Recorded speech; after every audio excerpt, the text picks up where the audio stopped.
Tarde, Pedro. ¿Qué trajiste? Pero seguro. ¿Ah? Traje un libro, Bueno. como siempre. ¿Cómo andan? ¿Todo bien? Bien, ¿vos cómo andás? Bien. A las corridas, como todo, pero bueno, acá estamos, firmes. Firme junto al pueblo, dijo Crónica.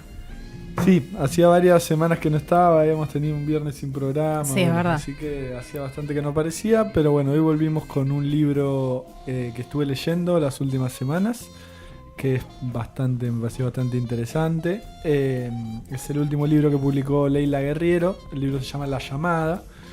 Leila Guerriero es una periodista argentina que tiene publicados varios libros de diversas cuestiones, digamos, pero de investigaciones periodísticas que ella fue haciendo. Que hace un periodismo muy interesante, digamos, para mí, en una línea muy similar, digo, formada en una escuela muy de algunos periodistas estilo Martín Caparrós y otros de perfil, digamos, de trabajar con elegir una historia y meterse de lleno en esa historia. Y en este caso se mete en una historia bastante interesante y que da muchísimos debates para abrir. Porque el libro habla sobre Silvia Lavairo. ¿Quién es Silvia Lavairo? Bueno, Silvia Lavairo es una militante. Silvia Lavairo es una mujer, en realidad, que nace en los años 50. En una familia de clase acomodada, podemos decir, digamos, argentina. Padre militar, digamos.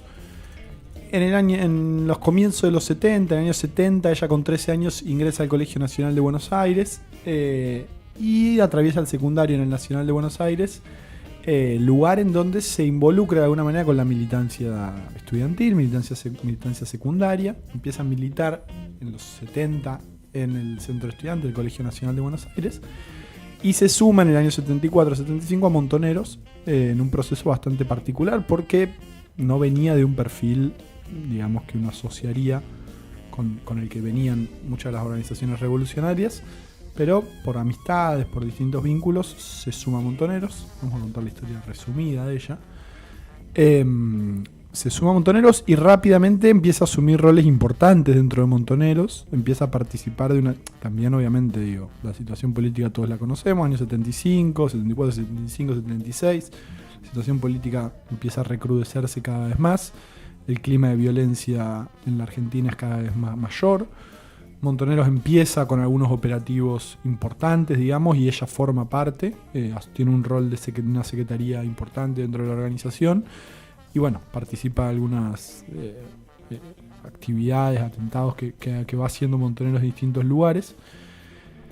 En el 76 obviamente comienza el golpe de Estado en la Argentina.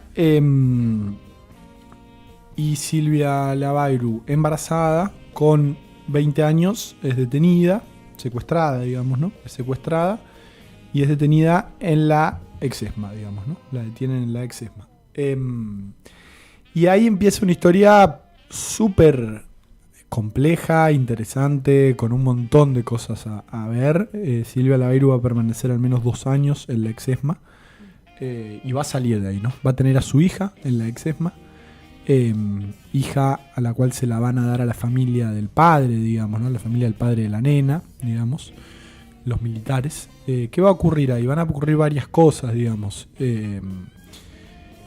Bueno, termino con la historia de ella.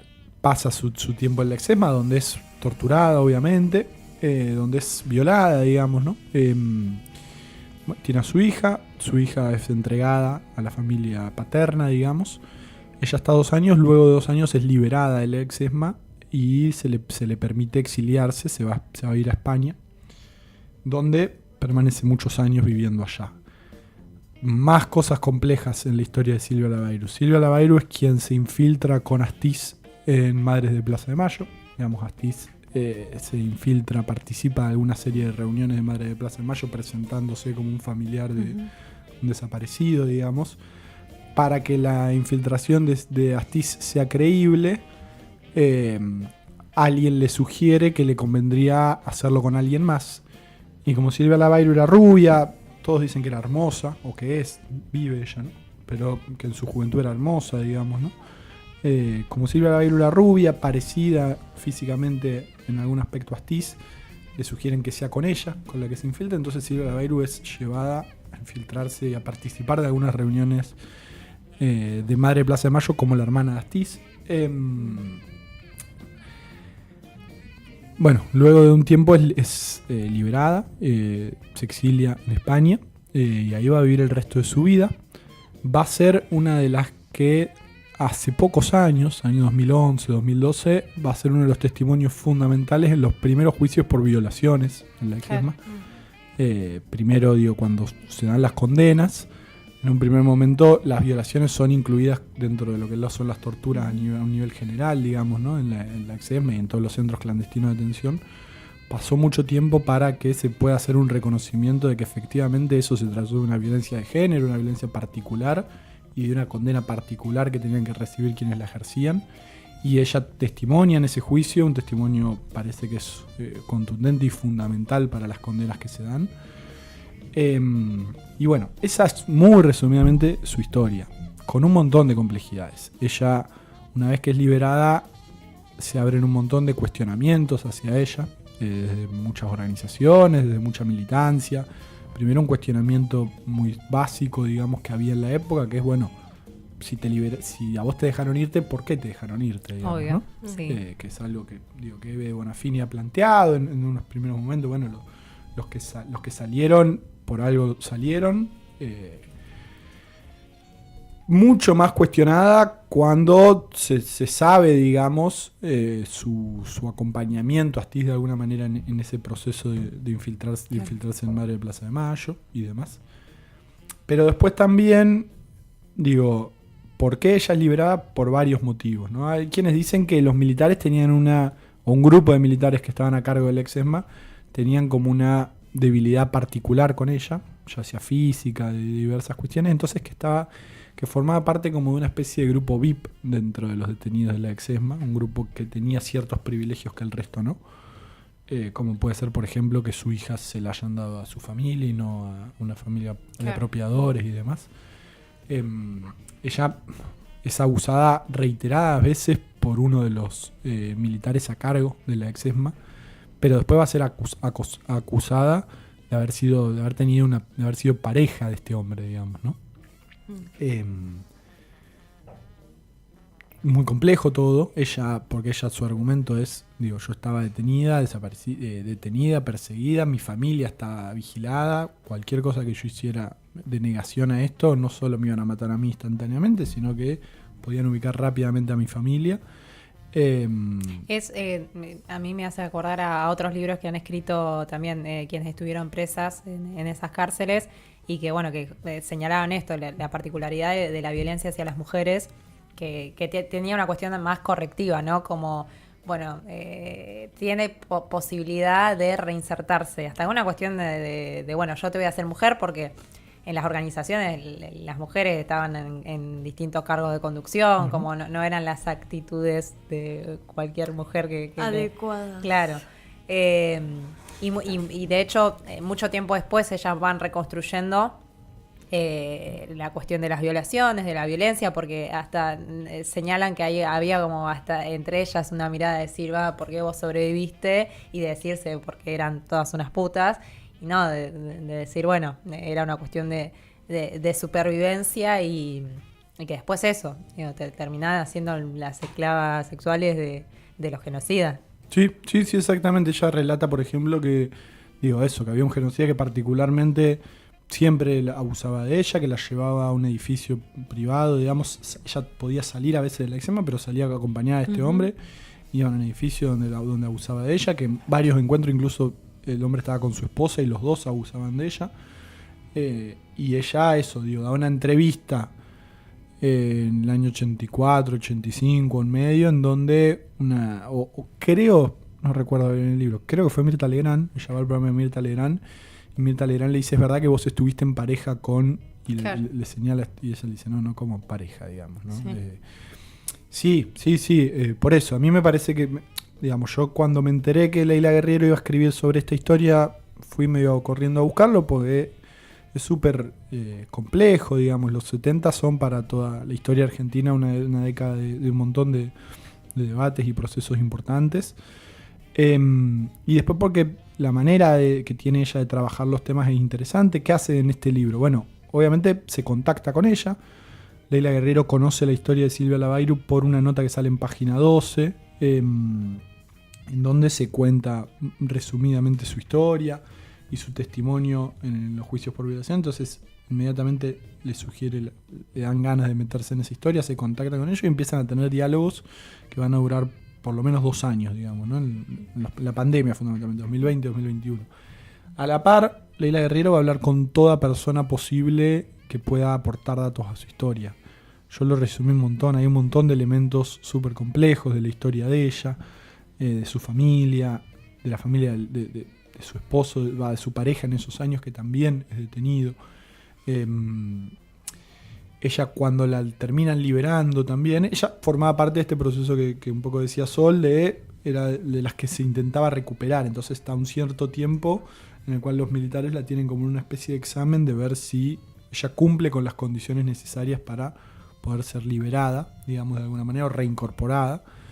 Pero a su vez en un momento ya nacida su hija, ella cuando nace su hija cree que obviamente la van a matar, digamos, ¿no? Ya eso está, pero no. Lo llaman al padre de ella, el padre cree que ella ya está muerta, y lo llaman y le dicen, te llamamos por Silvia Lavairo. El padre era militar profundamente de derecha, digamos, antiperonista, y cuando él recibe el llamado y le dicen, te llamamos por Silvia Lavairo, te llamamos por tu hija, él cree que quienes lo llaman pertenecen a montoneros, entonces el padre les dice, montoneros hijos de puta, por ustedes me quedé sin mi hija, no sé qué, un comentario así.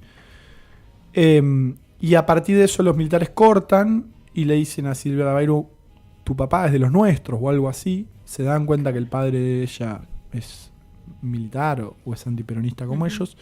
Entonces por eso le dicen, bueno, ahora vamos a hablar para que puedas irte. Por eso el libro se llama La Llamada, ¿no? Se refiere a esa llamada en particular que aparentemente le salva a ella la vida. Pero bueno, es un libro que recomendamos mucho. En el medio, ellas por ejemplo participan de una serie de actividades en la Exesma, ¿no? A Silvia se le invita a una serie de instancias a la Exesma, entonces Leila Guerriero la acompaña a la Exesma y ahí es la experiencia de ella contando cómo funcionaba, cómo lo vivía. Su visión respecto también de cómo seguir la vida, digamos, después de eso, ¿no? Ella, de alguna manera, a mí, digo, ya me meto en una cuestión más personal, digamos, me generó muchas contradicciones la lectura del libro. Primero decir esto, yo entiendo todas las complejidades, no hay un grado de un sentimiento de culpa, digo, fundamentalmente lo que tiene que ver con la infiltración en Madres de Plaza de Mayo y demás hechos, digo, es muy complejo. Y después ella tiene una visión muy crítica de las organizaciones, Silvia, ¿no? De montoneros particularmente, de sentir que hubo como que fueron abandonados un grupo de militantes, digamos. Y después del rol de ella, digamos, pasada los años dentro de la Exesma y demás, bueno, se va a alejar mucho de todo el mundo de la militancia y demás, y se va a alejar de la idea de, bueno, mi vida a partir de acá es dar testimonio de lo que viví y contar y demás, como que no le interesa demasiado eso. Por eso la historia, digamos, la historia que encuentra acá Leila Guerriero es una historia de alguien que no eligió no dar demasiado testimonio ni tener una imagen pública muy, muy activa. Pero bueno, más o menos por ahí va esta historia. Es un libro largo, es un libro de 400 páginas, más o menos 400, el más largo, uno de los más largos que tiene escritos Leila Guerriero en su obra, y deja un montón de cosas para preguntarnos, para pensar, para seguir revisando de esta época, que son eso, los 70, la dictadura, el postdictadura, que tantas complejidades tiene, digamos, ¿no? Excelente, Perry. Trajiste un gran libro para que... Quedan muchas ganas de leerlo, sí, la verdad. Vas a tener que girarlo. Bueno, no sé si es yo tuyo lo terminé ya, es mío, o mío. ahí va. Sí, lo porque terminé. vos ¿Lo terminaste? sos también socio de varias bibliotecas, entonces hay... Mañana es mi cumple, ¿sabes? Las fuentes son variadas. No, bueno, tampoco pero sí lo podemos girar. Está buenísimo. Gran bueno, columna. acá estaba Pedro Jalit, trajo de recomendación La Llamada de Leila Guerriero, y bueno, nos encontramos dentro de 15 días. Ahí estaremos. Con otra recomendación. Excelente. Buenísimo. Nos vamos a escuchar un tema y ya volvemos porque estamos terminando este programa. Así es. Seguinos en redes como La Marea Radio en Instagram y La Marea Radio en Twitter.